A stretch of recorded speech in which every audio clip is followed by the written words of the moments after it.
Please welcome your host from random corners of the world, making his way through the jungle of online businesses to $10 million. Anatoly Spector. Boom, we are live. Hey guys, welcome to the show. My guest today is, actually second time on the show, is Mina, Elias. Mina is a multiple seven-figure seller in the supplement industry, investor, Amazon PPC expert, founder of Trivium Group. He excels at developing cutting-edge supplements for different target audiences and continues his passion in supplements. He has a background, which we talked about in the last episode, in chemical engineering, chemistry, and he is an expert in PPC, where he wants to crush all his competition and make supplement industry clean. So ambitious goals, amazing guy, lots of experience, and I'm very, very happy to have him here. Mina, welcome to the show. What's up, man? I'm very excited to be back. I'm glad to be back on the $10 million journey. We're all on the same journey, I guess. Yeah. That's true. So we spoke about your background before, which makes it easier, so we can dig into some strategies today, go really deep into see. Though I want to hear what happened with your company, with your business, your supplement business, since we last spoke a year ago. If you can share some highlights. Yeah, so a few updates since we last spoke. MMA Nutrition's, went through this period where I neglected the organic side of it, and I only focused on the ads. I also didn't, focus on any listing optimization. I optimized the listing once and I let it sit. And I realized that I've neglected the organic, for a very long time. And after that, I kind of felt a little bit disappointed in myself. So I jumped back into organic, understanding how organic ranking works. I started optimizing the SEO. And basically looking at what all of the keywords that my competition was indexing for, what I was missing, testing that. Data Dive, which is Brandon Young's tool, has been incredibly useful for this, and it's been helping me to constantly add keywords to index for and rank for. Then I moved into listing optimization, and I started taking a methodical approach of split testing every single piece of my listing. I would build a competitive analysis. I would show, here's my listing, here's the other top 3 competitors' listings. Every piece of the listing, what am I missing? What do they have that's better than me? And then again, very systematic approach of continuously split testing that. Number one, looking at the click-through rate to see if that is going to improve and people are going to come into, more people from the ones that see my ad are going to come into the listing. And then the second thing is to look at my conversion rate and my session growth. So if my conversion rate is improving, that means I'm on the right track. And if my sessions are improving, it also means that I'm on the right track, because click-through rate doesn't track organic, like the organic click-through. So after doing that, or while doing that, I decided to invest in off of Amazon completely. So I built it. I redid my Shopify, made it look really good. I hired someone on, and basically he was running Facebook ads for me. We ran Facebook ads. We drove a lot of traffic to Shopify. We split tested different landing pages. Now, that didn't work at all for me. I lost money. I lost about $4,000 a month, $4,000 or $5,000 a month for a period of 6 months. But what I learned was I understood how funnels worked. And because I talked to someone who's very advanced in Facebook, we are not on Amazon programmed to think that Amazon is a funnel. And if you think about it, we launch ads. And as we launch ads, we're driving a certain type of traffic throughout the ads. But all we're doing with the ads is just showing our product to people, and that gets impressions. And then the next step after the impressions is getting that clicks. Between the impression and the click, there is a layer. That layer, which is indicated by the click-through rate. That is how your product looks in the search. And so I started thinking, wow, I'm launching these campaigns, and then my product is showing up in the search. And based on that, I'm getting a certain click-through rate. And then once people are in my listing, based on that, I'm getting a certain conversion rate. And then there's 2 factors here. The first factor is how much I'm paying to drive that traffic, which is a combination of how much my PPC is helping me rank organically and how much, my PPC is costing to drive paid traffic. And so that is one piece of the puzzle. And then the other piece of the puzzle is my click-through rate and my conversion rate. And as I tweaked it for the same ads, I got more people into my listing. And then for the same amount of people, I got more sales. And I started to really understand the funnel. So even though I lost that money on Shopify, I really learned a lot and I understood marketing at a much deeper level. And so that business is still going. I shut off the Amazon, the Facebook side of it and the Shopify. I kept the Amazon side, and now it's very, very, very profitable. It's bringing me profit that's paying for my entire lifestyle and more. Wow. And I live in a very expensive apartment, so I need it. So, that's a nice view right there.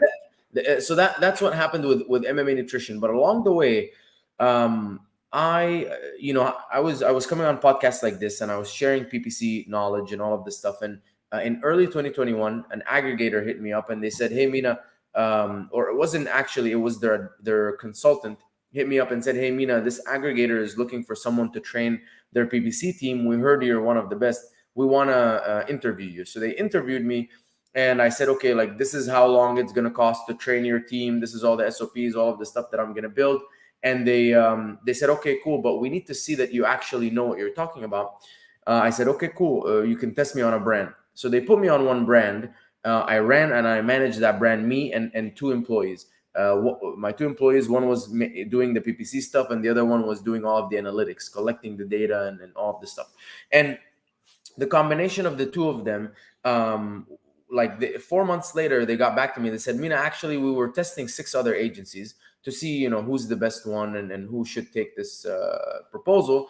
And we found that you're the best one. And so we're going to give you this." And then I was like, "Damn, dude, I'm actually I'm okay. I'm pretty good at like supplements, but like I'm really good at PPC, top 5, percent in the world at PPC, because this aggregator raised $300 million. They could have hired anyone. They hired me and 6 other agencies and 6 other big name agencies, and I beat them all out." So, and I remember why did I get into business? And I remember that I got into business to achieve certain goals. Like I got into business to achieve freedom financially, freedom of time, freedom of location. I wanted to do something that I was passionate about. I wanted to be either building or problem solving. I wanted to be the best in the world at something, and I want to add value to a lot of people, and that checked all the boxes. So I said, "You know what, this is a really good fit. Maybe I should go after this." And there's so many people that were constantly saying, "Mina, I want you to run my ads." And I would say, no, I don't take on clients. I was just worried about clients being, complaining, and like you have to deal with people, and if a mistake happens and all of this stuff. But then other people kept saying, "Man, if you have good clients, you'll never have to worry about that." And they were right. I have a lot of really good clients, and I don't worry about that ever. Everyone is very happy, and no one is mean or anything like that. And so I decided to go all in on the agency. We grew from 3 people to 35 people now in the course of a year. And Wow. we've added a ton of clients. We have over 40 clients now. And I'm just trying to innovate in the space, add as much value as PPC, enjoy my life, and see where this takes us. Wow. What a year. What a year. You guys can listen to the previous episode and you will see the difference. I think this story is remarkable, I want to say. In one year, we'll have another one. In 1 year, we should have another episode. We will, man. We will. Maybe even earlier. Who knows? But yeah, to me, it's remarkable. Well, I guess let's talk about PPC because, we have opportunity to talk to one of the best PPC experts right there. Let's start easy. Like, what do you think most people who are just starting out do wrong with PPC, and what small things they can improve to get there? The first thing I see that people are doing wrong is they don't have analytics. They don't have any visibility. And it's literally like driving with your eyes closed or driving and you can only look at your side mirror. You can't even look at like your front, the front. So the way that I like to view analytics is, first of all, the reason that I view it is as I make changes, I need to understand what's going on with my PPC. So I can't be just touching things and then and the problem is you can't just look at Campaign Manager metrics, because Campaign Manager only shows you PPC sales. They show you spend and sales. They might show you impressions. They show you click-through rate, but they don't show you anything about total sales, which total sales are affected by PPC. Organic sales are affected by PPC. They don't show you anything about conversion rate, which is half the equation. Like, what if what if you launched a bunch of campaigns and then you're like, oh, my ACOS is going down, and I'm like, did you look at your conversion rate? I mean, that's like a huge part of it, right? Because you're bringing people into the listing. The other half of it is that people have to want to buy the product. So they don't show you conversion rate. They don't show you sessions. And what sessions is the number of unique Amazon accounts coming into your listing. So PPC drives traffic. It doesn't make you sales. PPC only brings people into your listing. So if the whole goal of PPC is you launch ads and these ads show up in front of people see them, they click on them, and that's it. PPC says, thank you, I did my job. And campaign manager doesn't show you the sessions that are being driven by PPC. What's the point? So number one, their attribution is horrible. Number two, you can't even see the effect of PPC. You only see it kind of buried after the conversion rate. So anyways, analytics is the number one thing. And the way that I like to show this, I'll share my analytics spreadsheet with you. I'll put it in the chat, actually. Share it with everyone, please. Put it in the show notes. Yeah, it's there. So I have PPC spend, PPC sales, total sales, which includes the organic, units, sessions. Sessions is the big one, right? Because PPC, all it does is bring people into your listing. I have cost per session. So the cost of driving a person into the listing. I'll explain in a second why the cost per session is so important. I have then click-through rate and conversion rate. Click-through rate is that first layer. Remember, because if you're launching ads, your impressions go up. And if your impressions are going up, but your sessions are not going up, it means people are seeing your ad, but they don't want to come in. They're seeing you. They're seeing, Anatoly, I'm seeing you. I'm seeing this other product. I'm seeing this other product, but I don't like you. I mean, these other ones have a better price. They have a better review. And so I'm clicking on them. I'm not clicking on you. So I want to track that. I want to track conversion rate, obviously, for obvious reasons. Then I have, the sale price, the Amazon fees, and the cost of goods. This way I can calculate what my profit is, my front end profit, without like reimbursements and returns and all this kind of stuff. Because profit is the main metric that I follow. Most people are chasing an ACOS. Most people are chasing like a percent. I'm chasing $1. I want to see Amazon every 2 weeks deposit $1 million in my bank account. That's the goal. I want to see that number. So I don't want to see Amazon say your tacos is 9.2%. Your ACOS is 13.5%. I don't care. How can I cash? I can't buy my Lamborghini. I can't buy my Lamborghini with my ACOS. So but in all seriousness, I'm worried about my dollar amount in profit. So I always calculate that because I want to see week over week that number is improving. Now, the way that I set up the analytics, it's 1 week chunk and then another week chunk, because I want to see week over week. And I suggest that if you're gonna make changes, you make changes kind of right around the same time.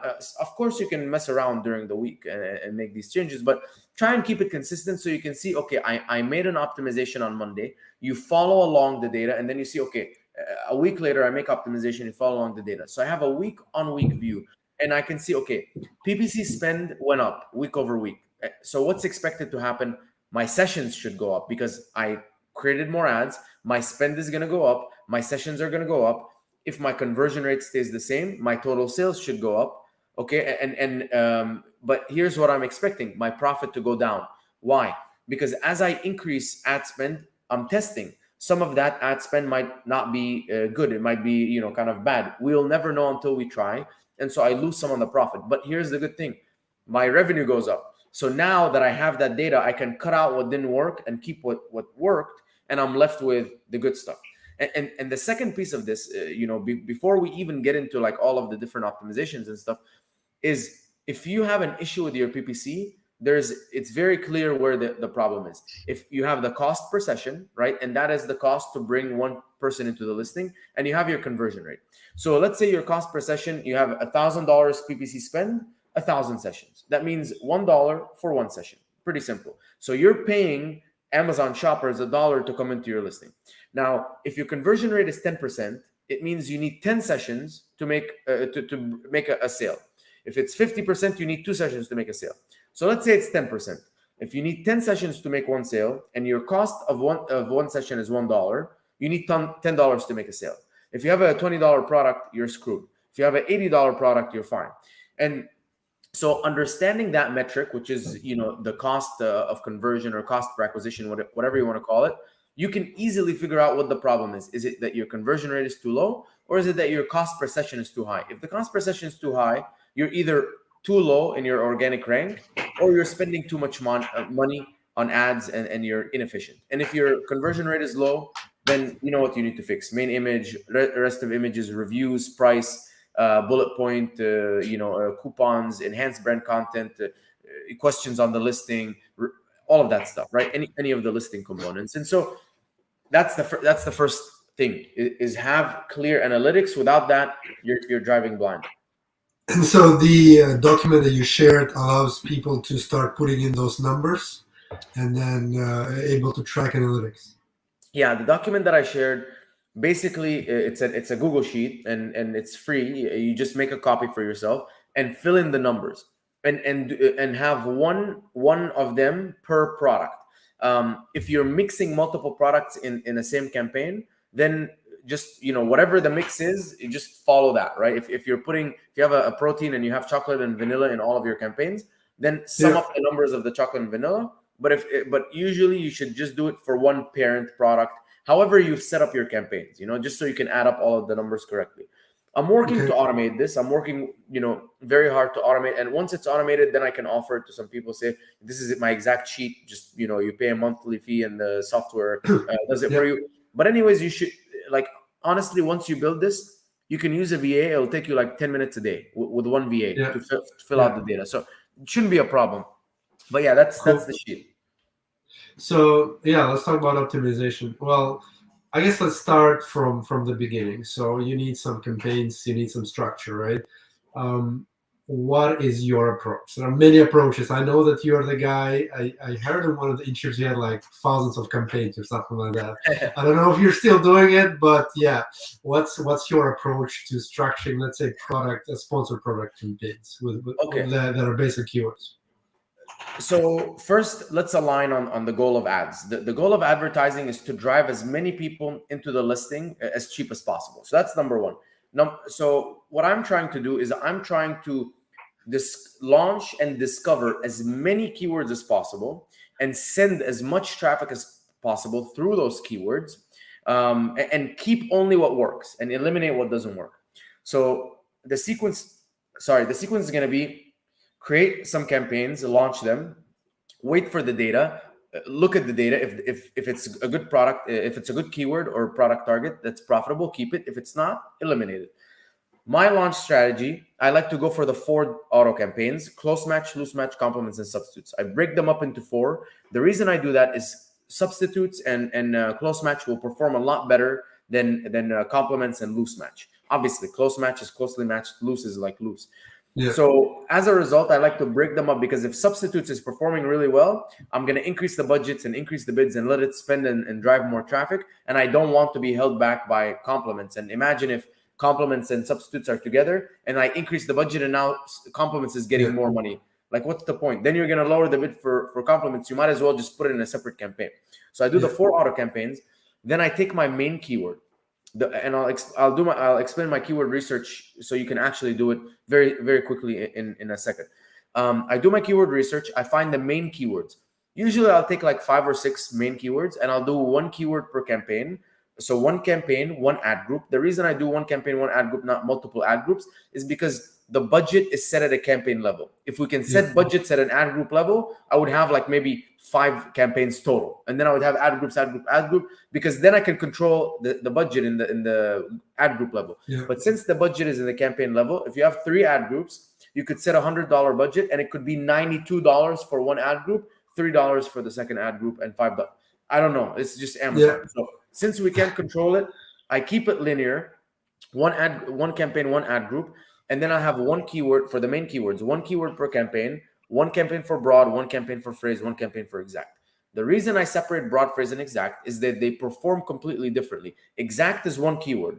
Phrase is like you're buying a bundle of 20 keywords, and Amazon will cycle through those keywords at different times. And then broad is like you're buying a bundle of 50 keywords, and they will never compete. Because they might one out of 10,000 times they're going to compete, right? But they're barely ever going to compete because Amazon is cycling these keywords. So for them to compete, Amazon needs to show your exact keyword at the same time of the day that it's going to show that same keyword out of 20 times or out of 50 times. So it's like very rare that you're going to get any sort of competition between the keywords. They just behave completely differently. So I have the main keywords separate. That helps me rank, and it's like they drive a lot of traffic. I might lose money on them, but overall they're going to help me rank. They're going to generate a lot of sales. And then I'll take the other keywords that I have, like maybe because when I do my keyword research, I explain to you, you usually come up with like 40 or 50 keywords. I'll take the other ones, batch them in groups of 5. I found like 5 is the sweet spot. After 5, you'll start having some keywords that get the budget, and then others are like not getting any budget. They get starved because the keywords that are like bigger than them just take all the money. 5 keywords per campaign, again, broad, phrase, and exact. And let's say, depending on how much money you want to spend, you can launch, those in broad, phrase, and exact. By the way, campaign budgets will not get used up. It all depends on your bid. If you have a $10 bid, they're going to get used up. If you have a 30 or 20 cent bid on a keyword where the suggested bid is like $2, you're not going to spend any money. So you can control how much you're spending by the bids, and you can always start with a low bid and work your way up until you hit that sweet spot. Then from there, I will do, like a category targeting campaign that I'll refine. So I'll target all of the products in my subcategories, but I'll say anyone that's more expensive than me or 3 stars or less. You can just use the refine function. When you do the 3 stars or less, I'd rather you do 1 to 3 stars, because if you do the 0 stars, you're left with just a lot of products that just launched, and that's a separate campaign. So 1 to 3 stars. I'll then target my branded keywords: broad, phrase, exact, sponsor, brand, display, all of the different types. I'm going to target my own brand because I want to protect my brand placements. Even if no one's looking for you, someone else is going to be there if you don't take it. So in the off chance that someone lands on your page, it's better to be you than your 10,000 star competitor. And you'll always win for your brand terms, by the way. Even if you have like a low bid, you'll win for your brand terms. Then I do newest arrivals, which is a campaign dedicated to targeting. If you type in your main keyword on the top right in Amazon.com, you can it shows sort by featured. You can change that to sort by newest arrivals, and you'll see all of these like new products that just launched on Amazon. They're in their honeymoon phase. They probably spending money on ads. They don't know what they're doing. Their listing sucks, and you can target those because they're like easy, like low hanging fruit. And that's usually just my launch structure. And again, the only goal of this, I have no idea what's going to happen. I have no idea what's going to work, what's not going to work, but I'm going to buy that data. I'm going to spend money on the keywords. I'm looking to spend approximately like 50 to 75% of my sale price on each keyword. So if my sale price is $20, I'm looking to spend between $10 to $15 on each keyword before I make a decision. So I start spending that money. And let's say a week later, I noticed that a majority of those keywords are now getting results. Now I'm looking for those keywords. The good ones I'm keeping. Anything that was like really bad, like spent a lot of money didn't make any sales, I'm gonna lower the bids on. If it's exact, if it's auto, broad, or phrase, I'm jumping into the search term report. Now inside of the search term report, it shows me all of the customer search terms that were discovered in the auto and in the broad and the phrase, and that Amazon spent money on them and what the results are. Anything that's good, I'm going to take that. As long as it's unique, that didn't already target, I'm going to take those keywords. If it's, let's say, between 1 to 20% ACOS, take those keywords, launch them in broad, phrase, and exact to continue now, hopefully to perform. I will never negative those keywords because they might have performed well in that situation in auto or in broad, but you launch them in exact or whatever, and it doesn't. They perform like shit. They don't perform. So never turn off anything that's generating money. I'm just testing. I'm testing more and more and more. And then anything that didn't work, let's say like ACOS of over 80% in auto, broad, and phrase, or spent $15, $16, $17 with no sales, I'm going to take those and I'm add them as negatives. And I continue that. Now I look at my launch as like a bulking phase, and I'm always operating in a bulk and then a cut, a bulk and then a cut. When I bulk, I'm just launching campaigns and I'm looking to increase my sessions, and get more and more and more revenue.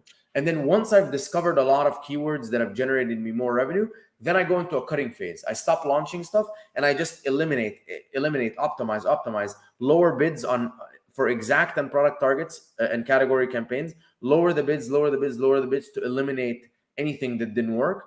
And then for auto broaden phrase and category campaigns, I'm identifying anything that didn't work, add as negatives, and that's my cutting phase. And so I'm going through a bulking phase. My profit is going to go to shit, but my spend is going to go up, sales are going to go up, sessions are going to go up, hopefully, if my conversion rate is good. And then when I cut, my spend is going to go down, my conversion rate is going to go up, my sales hopefully will hold the same, maybe dip a little bit, sessions will dip a little bit, and then I'm left with a lot more profit. And remember, like, you can only cut down so much. So if you're spending $100 a week, how much money are you going to more profit are you going to make? Maybe $25, $30 more profit. If you go up to $1,000 a week in spend, and then you generate all the additional revenue, and then you cut down like $300, whatever, now you have $300 more in profit. So that's how I'm operating. I'm always trying to push as much as I can in terms of spend and as in sales, because then when I cut down, I'm left with a lot more profit. But that's kind of the launch strategy for me. So couple questions. Conversion rate. What are the typical numbers you're looking at? Because for people who are, let's say, don't know, they might be like, okay, is 4% good? Is 0% good? Is 1.5 good? Like, how do you calculate that? There's a couple ways to figure this out. The first one, I can't say like there's a good conversion rate number, but the first thing is look at your cost per acquisition. If you're spending $1 per session, how much more does your conversion rate need to be for you to become profitable? If you're at 4% and that 4% needs to go from 4% to 18%, it means you're low, right? But if you need to go from 12% to like 14%, it means you're pretty close. You're on average. There's a second place. I think it's in opportunities inside of Amazon Seller Central. I would love to like find it. I think it's in like opportunities. But it tells you like what are your product opportunities, and if you go in there, it tells you what the average conversion rate of the market is. Have you ever seen that one? Yeah. I talked to Daniel Fernandez a couple of weeks ago, and he was pointing out to me like if you go to the opportunities, I think there's like search type report, query report, or stuff like that. And this one shows you all the numbers, which is pretty new thing that Amazon doing it now, and it shows you. I actually found it. It's if you go to growth, so on the top in the menu, go to growth and then growth opportunities, and then it'll show you your products, and it will show you the category conversion rate. So it says what the category conversion rate is for the last 30 days. But I'm actually looking at it, and it doesn't seem right. It says that the category conversion rate is like 2.7%, but my ASIN is like 21%. So I don't know. I don't think this is accurate. I think that the way that I would focus on it is I would just look at what your conversion rate is now, what your cost per session is, what your cost per acquisition is, and then how much more the conversion rate needs to improve for you to become profitable. And if it's a drastic number, it might be an issue, because even if the average conversion rate is like 18% and yours is like 7%, that information is not going to help you that much. You should already be doing your best to improve your conversion rate. Yeah, that's very good. It's interesting because like usually these days a lot of strategies I look at, people do like exact campaigns and don't do broad phrase and auto because they are spending, usually they're big spenders, but you enable all of them. I think that is something you don't hear very often. And also you're putting like 5 keywords. I know it's like a trend to only put 1 keyword per campaign because there's like a fear that it will be unequally distributed. But what you're saying is when you put 5, it's not that bad because it sort of distributes. I mean, one is better. One is definitely better, but sometimes it's gonna just get unmanageable. So I would say, like, if you're trying to keep it manageable, go to 5. Don't go more than 5. But if you want to do one, I mean, go for it. Like, I'm all for one keyword per campaign. I think those ones, like, you have the most granularity. Yeah. And then what do you do with videos and other type of campaigns? Like how do they play this long strategy?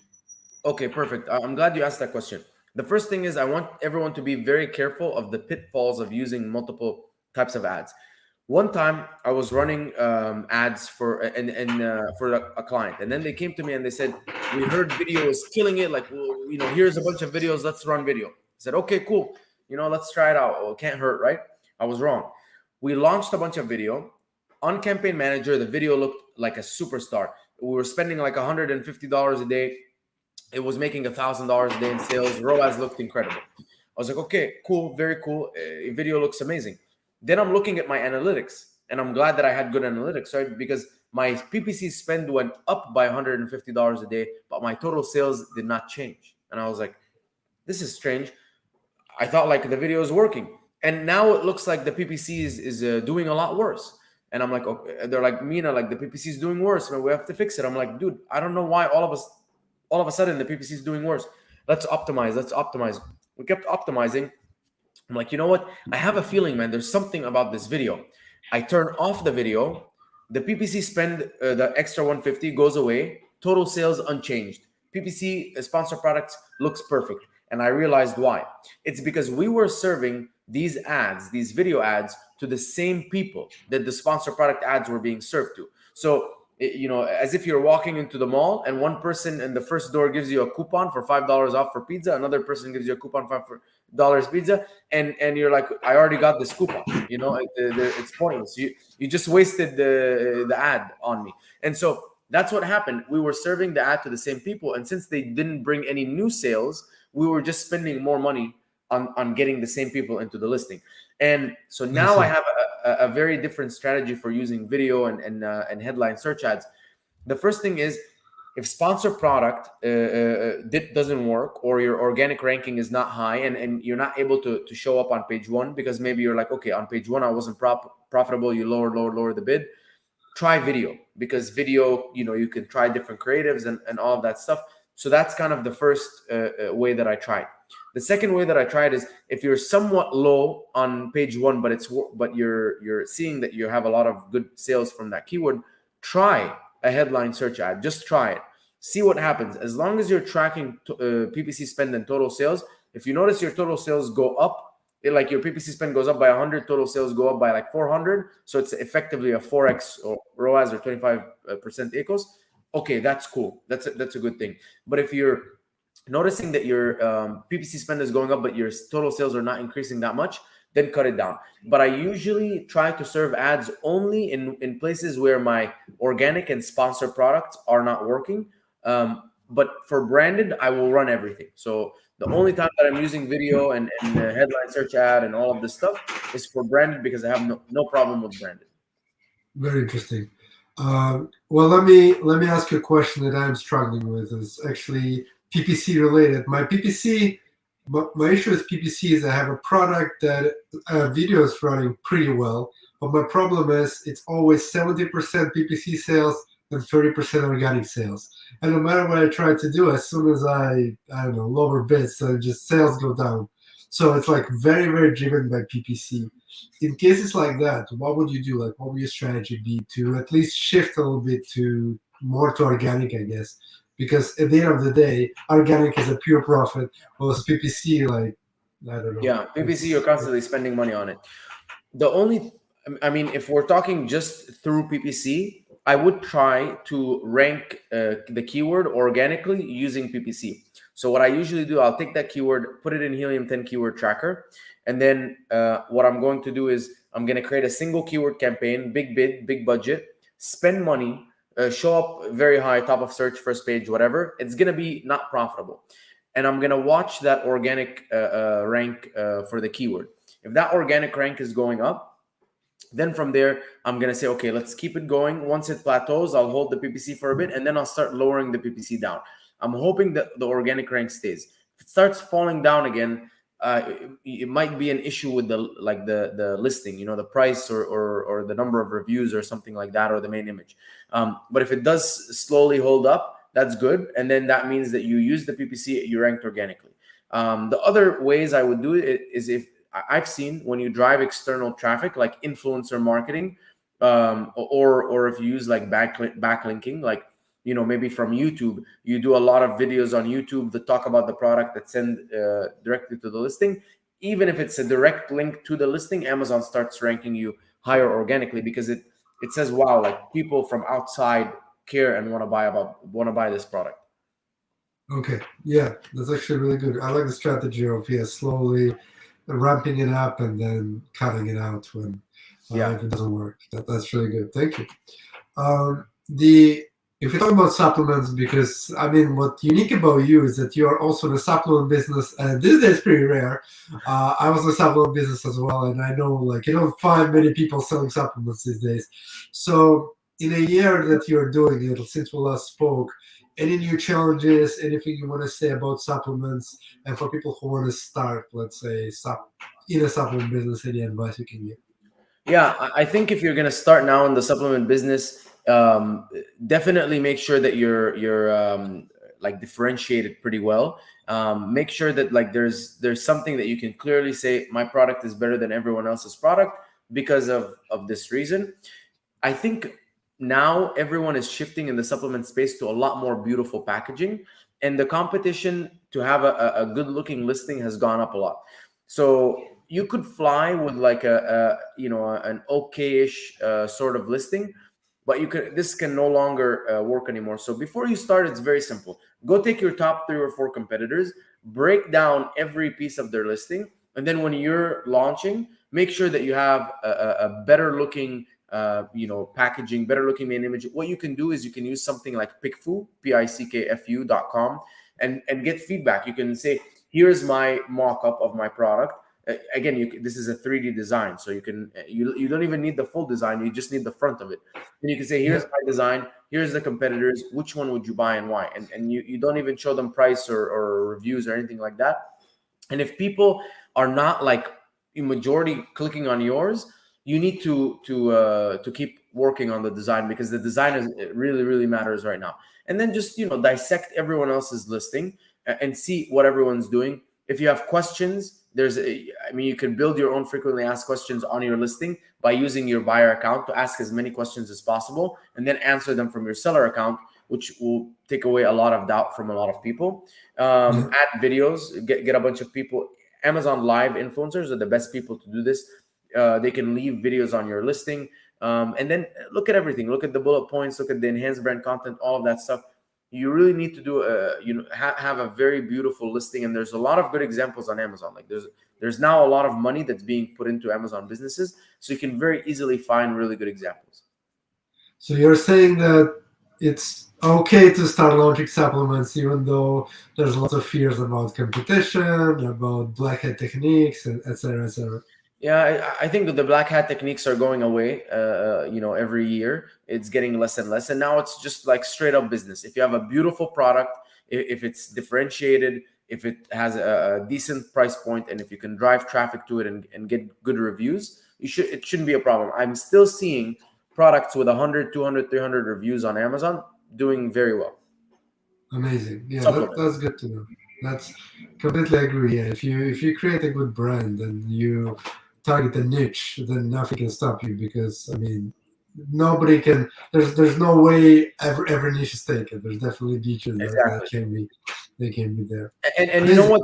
Go to the Facebook groups, go to the Reddits, go to all of the communities and ask people like, why, what's wrong? Like, this is what I do with some of my products. I go into like the Facebook groups, like for one of them that was like a women's like a detox group, and I said, what do you guys do to combat your bloating, or to make your stomach better and all of this stuff?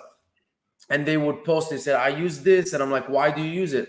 And she's like, I didn't like that one, and you start like basically asking the audience that you're going to sell the product to what the issues with the product are that they're using, so you can come up with a product that's better than the ones with issues. Yeah, That's actually really good. Reddit is also really good for that. So Very. because some people already start that conversation, you can just follow the thread and also do that. That's really really good. You're in space, you know a lot of people. So what are some of the things that excites you, like maybe new features or new tools in the space that are maybe not so widely known, that you're There, using or know about? there's one tool that I really am interested in seeing it. I'll talk about a few tools, right? A few of like the new technology tools that I like. The first one is Prophecy, Profasee, and that one is supposed to be able to split test your price and find the best price for you. So the best price for you to, like, make the most amount of money. Like, let's say you at $29, you're making $1,000 in profit. At $33, maybe your conversion rate goes down a little bit, but because it's whatever, $4 more per unit, you're making even more profit. And so that's a very cool and exciting tool. Helium 10, by the way, has been innovating like crazy. So I always say, if you guys don't have Helium 10, I think you should. They're like a machine. They have like so many different cool things. Atomic is coming. It just came out with this thing where you can see all of your different keywords, and you can see the last four bids, what the ACOS was at the last four bids. So maybe at $1.10, at $1.20, at $1.30, at $1.40, what the ACOS is, and based on that, you can be like, okay, amazing. My ACOS was the best at $1.30. So it keeps that history, which is very, very nice. That's one thing, and I know they're coming out with a lot of bulk features too. So that's been really good. Who else? Data Dive. If you guys don't have Data Dive, it is the best SEO optimization tool right now on the market. And you can basically take your title, and your top 10 competitors' titles, and everyone gets a score based on how many keywords they're capturing in their title, what's their total ranking juice. Then from there, you can rewrite your title, and then until it has a better rank and better ranking juice or better ranking score than your other competitors. And I've seen it work super effectively. I've also seen it shows my products, all of the keywords, and where my products are ranking versus my product is ranking for keywords versus other products. And the darker green, it basically means I'm ranking worse than everyone else. And I can find those little keywords and I can run ads there, because if all my competitors are ranking high, then I should be ranking high. So Data Dive's been another amazing one. Yeah, I mean, that's kind of like what really I've been focused on. There might be other tools too, but those are the ones that come to mind. Cool. Yeah, Data Dive. I haven't heard about it, so which is weird. They usually do. Dude, So I will check it out. I love it. Sounds exciting. There are a couple of stories that we did not get into last time. There might be no related supplements or PPC that I figure exciting that my team dig up when they did the research on you. So maybe you can tell us about that. One was a story of how you started, how you were, I think, going on a car, hit the ice, and then go to repair shop. Can you share that story? Because I think there's a lot of Yeah. value. So basically, this happened when I was in my 9 to 5, right? And people tell me, like, tell me the story of you in 9 to 5. And basically, to very quick summary, I graduated top of my class. I worked in corporate 9 to 5. I got my bachelor's, master's. I was top of my class, right? And I worked up the corporate ladder. I worked very hard. My last job, I went from zero, from in that industry, all the way to managing $12 million in projects. I was the hardest worker in the office, hands down. And then one day, it started snowing at like 11 p.m. I was driving home from work, and it's a lot of back roads and all of this stuff. My car like slowly slid. I was driving 10 miles an hour. It slid. I hit the guardrail. I crashed. The bumper broke. The light broke. Whatever, all this stuff. I took the car home, and then I called my boss and I said, "Hey, by the way, like, I had an accident. The bumper broke, whatever, and I'm just gonna need a few hours the next day to go to the mechanic to have it fixed." She said, "Okay, that's cool. Like, but tomorrow, I mean, you're on your own time. Like, it's gonna basically come out of your personal time off." And that was like, so if you have employees, this is the number one way to make them hate you and resent you and leave you. And not and like that was kind of Yeah. the straw that broke the horse's back or Camel's camel's back. back, whatever. But like literally at that point you feel like a slave to someone. You feel like you were at work when it was snowing, and you left to go home and your car crashed, and you're now going to have to pay $500, $1,000 out of pocket to fix it. And this person is saying, well, the 3 or 4 hours of work, you need to make it up. Like, Wow. this is what's wrong with companies. And I'm glad that people do that, because I find the really good employees and I steal it from them. I say, you don't deserve good people. You deserve to be left in the fucking dumps if you don't appreciate your people. Yeah, let's actually talk about that. How does your team look like, and what do you do to motivate them, to making sure that, how do you find them, I guess, and what do you do to keep them happy? Okay, so we have a lot of like everything that I hated when I was in my 9 to 5, I completely flipped in my company. And so no one here has time tracking. There's one thing that you have to do every day. You log in and you log out. When you log in, you say, this is what I'm going to work on today. When you log out, you say, this is what I completed today. I don't care if in the middle of the day you went to the doctor, you went grocery shopping, you hit the gym, you went to get your kid from school, you went to watch your kid's football game. I honestly don't care. What I care about is what gets completed, what's done. And so we're very, very like performance driven. And this is the second part. It's really paper performance. So you can be in the company 3 years, you can be in the company 30 days. It doesn't matter. The person with the highest performance is eventually going to get paid the most. That's how it is. It's not about experience. It's not about time. It's not about sitting on a chair. It's more about how much are you able to contribute to the business. Very flexible. So everyone gets at least a month a year off, 1 full month. There's 10 days of national holidays. You get your birthday off, unlimited sick time. We also do professional development. So we invest any course or anything that you want to learn and want to like implement in the business. We're happy to pay for it. We're happy to pay for your training. We're happy to build you up. And a lot of people are like, well, what if you do all of that and then they leave? I'm like, I mean, I don't know. What if you buy your girlfriend gifts and she leaves? Like, is that the way that you're going to think about it? Like, no, it's not the way that you're going to think about it. You're going to invest in these people. They're going to love you. And if they leave you for someone else, is because you weren't good enough. Don't blame them. Blame yourself. Because if you're a perfect employer, if you're doing everything that you can, then if they leave, I mean, I honestly, there was one person that I really, really liked in the company and I really wanted to stay. But she called me. She said, I got this offer to work in this amazing place, and we're gonna help kids with diabetes, and I'm gonna get an honorary PhD.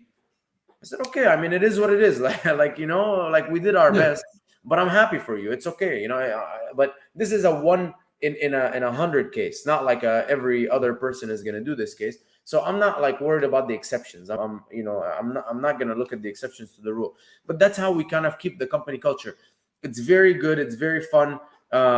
It's very flexible. It's very understanding. And as long as you're contributing, as long as you're performing, life is gonna be good. I want you to. I tell everyone in my company. I say, I want this to be the best job you ever worked in your entire life. And every month we have a review with them. I'm like, tell me how I can make this a better job for you. Are you genuinely happy here? How can we make you happier? Because all it takes is just asking a question. If my boss said, Mina, how can I make you happier? I said, I just want to work from home. I want flexibility. How can I make you happier?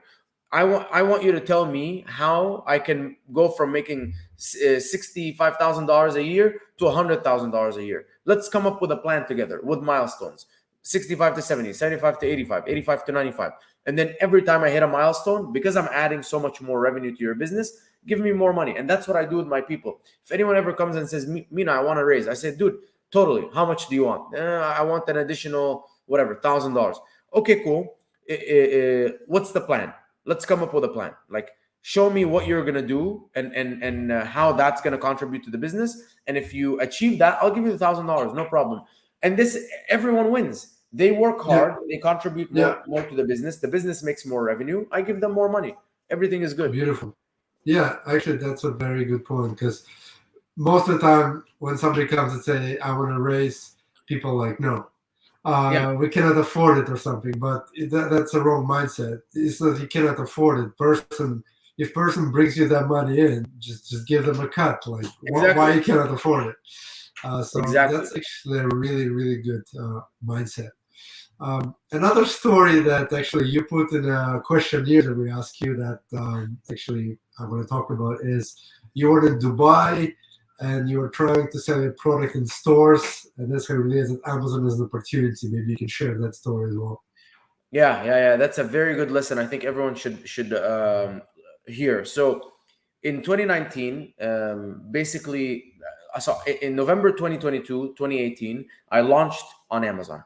And in April 30th, 2019, I got fired from my job. You know, I was putting in 80 hours a week of work, 40 hours at my full-time job, and 40 hours at this Amazon job. And honestly, I stopped caring about my other job. All I wanted was my Amazon business to succeed, and so I really didn't care anymore. You know, I was just doing the bare minimum to scrape by.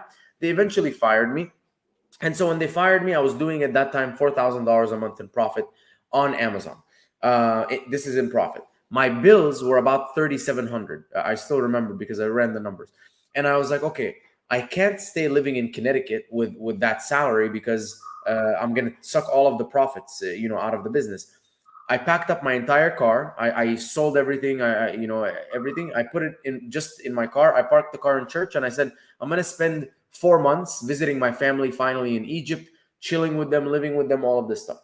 So I went back to Egypt to stay with them for 4 months. And in those months, basically, I was like working on my business, and one of those months I said I'm gonna go visit Dubai and see my friends. I grew up in Dubai, and when I went to see my friends, I like started getting this like idea, like, let me get like the products, my MMA nutrition products in stores. And so I started like talking to these people, and I went to the stores, and they're like, yeah, like maybe we'll write you a PO for like 100 units. We'll see how it goes. And I was doing this and this, and I went to like 100 meetings, and most of them weren't productive, and most of them were like a waste. And I had to create a free trade company, whatever, all this stuff, free zone company. And then like one day I was working on my Amazon, and I said, I figured a new review funnel out. Like, this is a way to get reviews. And I implemented this review funnel where people were going to start leaving me reviews. My reviews went from like 300 to like 400, and they went from 4-star to 4.5-star. And all of a sudden my revenue went from $20,000 to $34,000 just by doing that thing. All of this effort that I was doing, and I was spending hours and hours and hours in the street. When I spent like 3 or 4 hours figuring this thing out on Amazon, my revenue went up by $14,000 a month. And that's when I realized and I'm so glad. At the time I was reading the book, The One Thing. And The One Yeah, Thing talks about like, there's so many things in life, but you have to constantly ask yourself, what is the one thing that if I did now, everything else would be easier, and it would make like, what's the thing that's going to make me the most money, that's going to make everything better. And once I like realized, I'm like, the one thing isn't getting my product in Dubai, or trying to get a distributor, or all of these different things.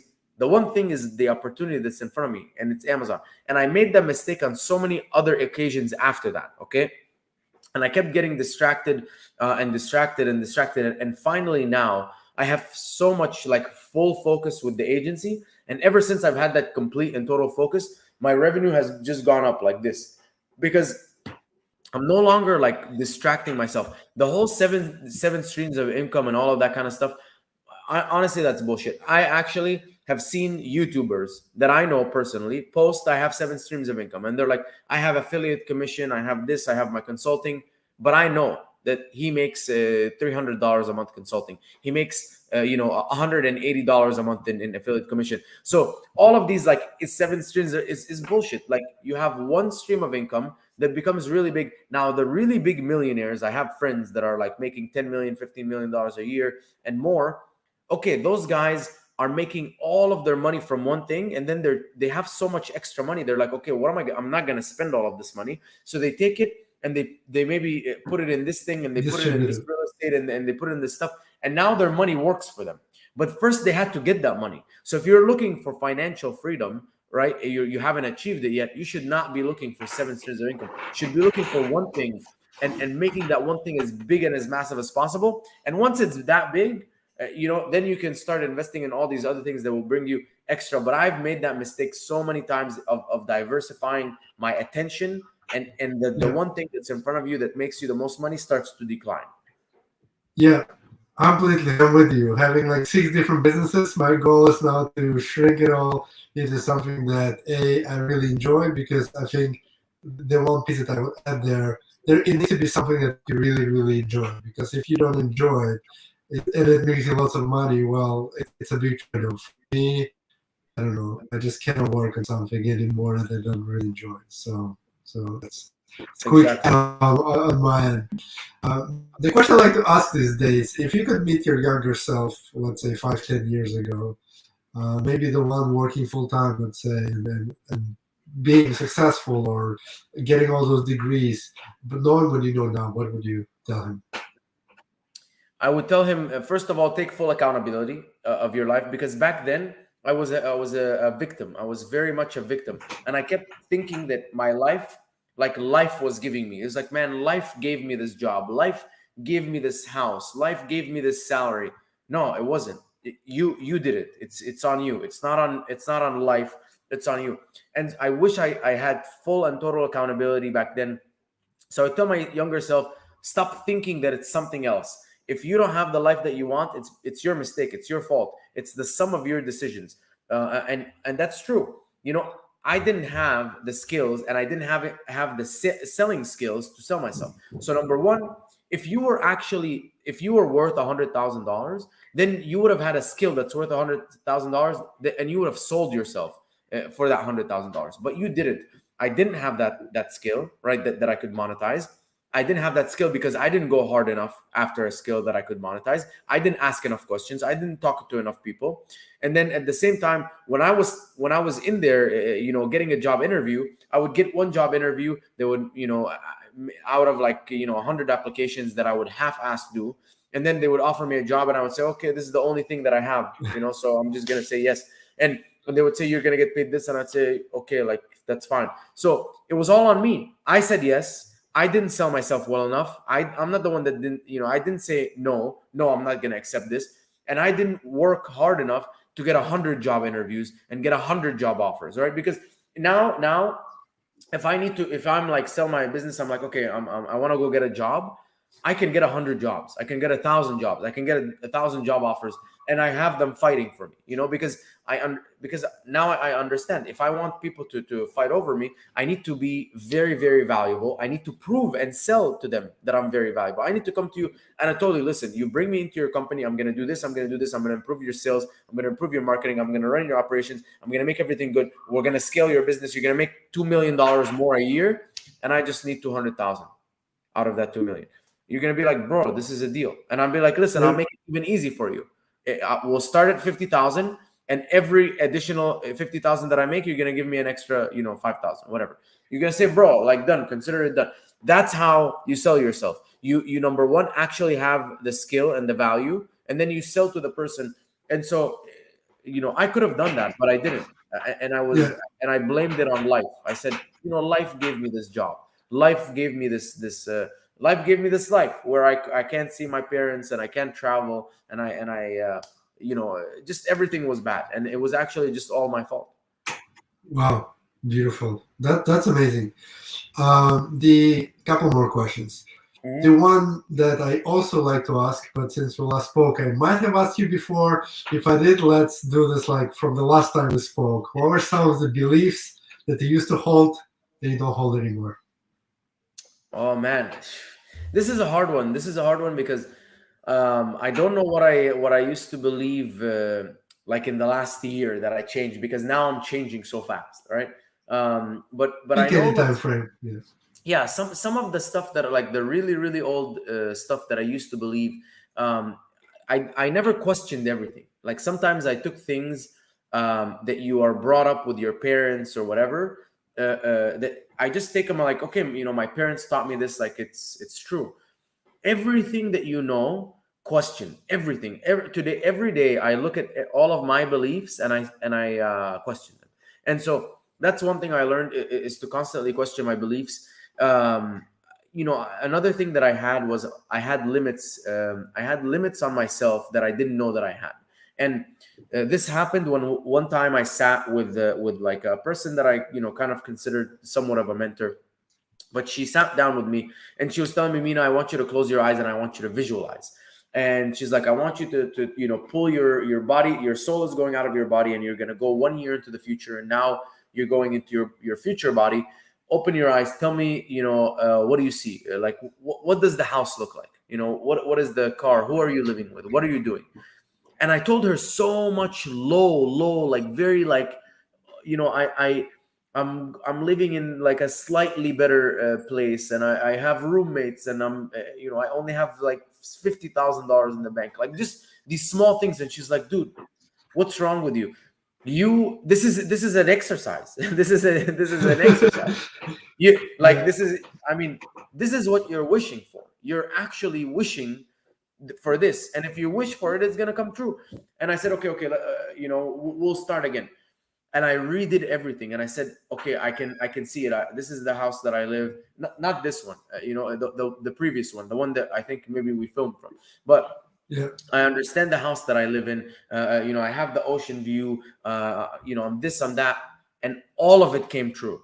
And then when I was in that house, I started visualizing this place, and I'm like, I'm here, and I'm on the 29th floor now. I don't know if you can see, but I'm really, really high. It's all glass. I can see downtown Los Angeles from here, everything. I'm sitting on a white countertop. I'm looking at this. My team is like that. All of this stuff. And everything that I visualized came true.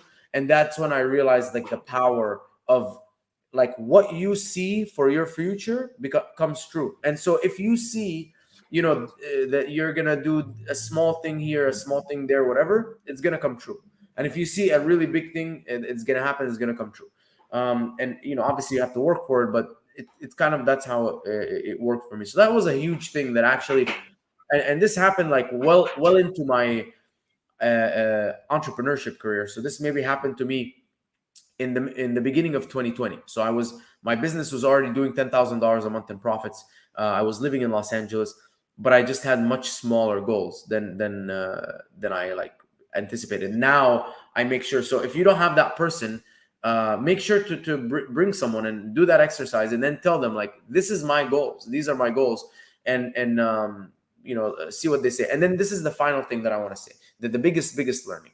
Most people I notice in life are walking without an actual clear destination.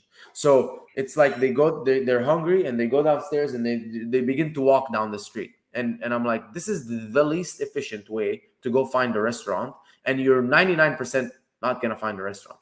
Now, here's the best way to find a restaurant. You go and you type in exactly what food you want to eat. You want to eat fried chicken. You want to eat pizza. You type it in. I'm very hungry right now. That's why. But you type it in and you put it into the GPS, and the GPS says, this is where the Pizza Hut is. This is where your house is. And it maps the road back. And then you get down and you follow that. And this is how I believe everyone should design their life. You should sit down and you say, okay, this is exactly what I want. I want to wake up in the morning. This is what the house looks like. This is the color of the curtains. This is the couch. This is what time I'm waking up. When I smell the air, what do I smell? What's the temperature?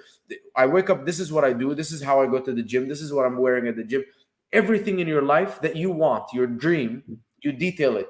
And then you keep it in front of you and you work backwards. Because every day you can make a small, I had a friend once and he's like, you tell me, like, what's your dream life? And I said, this is, he's like, but you can get the house right now. You can get the car right now. You can live in this place right now. You can do this.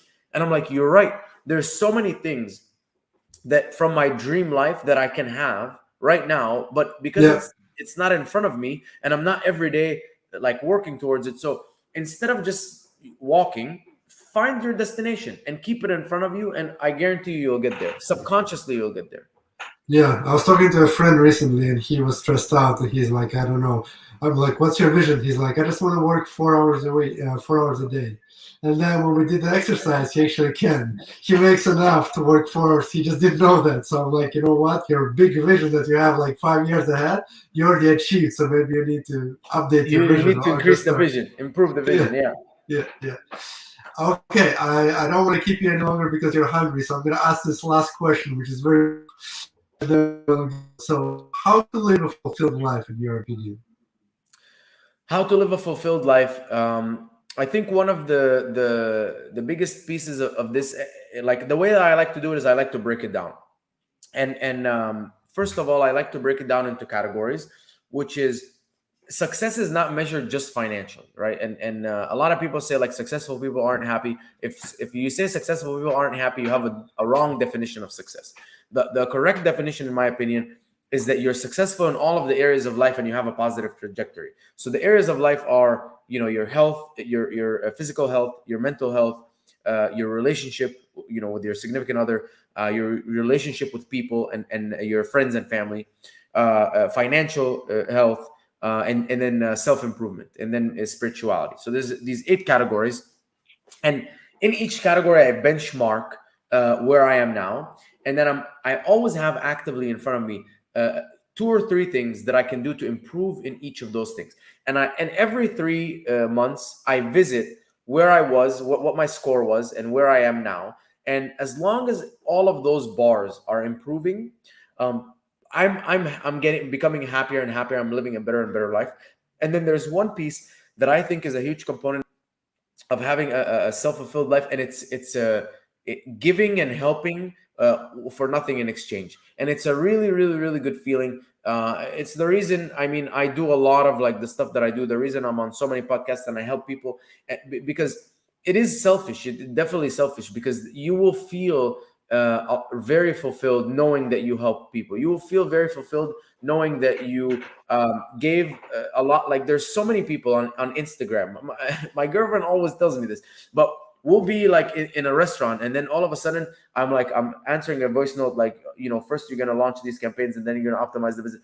And then she's like, she looks at the text message, and some random person, he didn't even say hi, hello. He's like, how do I optimize bids in my campaigns? I've been getting... And she's like, damn, like you're answering these people like they didn't even say hi.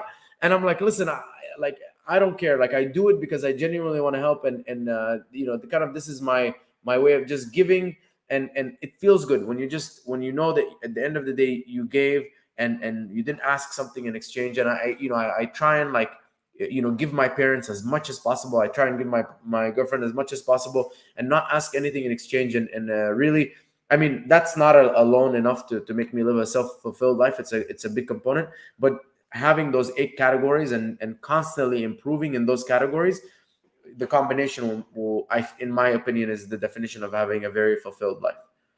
Beautiful. Wow. Amazing. Mina, always a pleasure. I really, really enjoying you. Thank you for sharing all your wisdom. I learned a lot today, and let's keep those appearances up, because I really love. One year from now, let's see what happens. Yeah. 1 year from now. Awesome. Okay. Man. Sounds good. Everybody listening, you guys know where to find us. Bye-bye.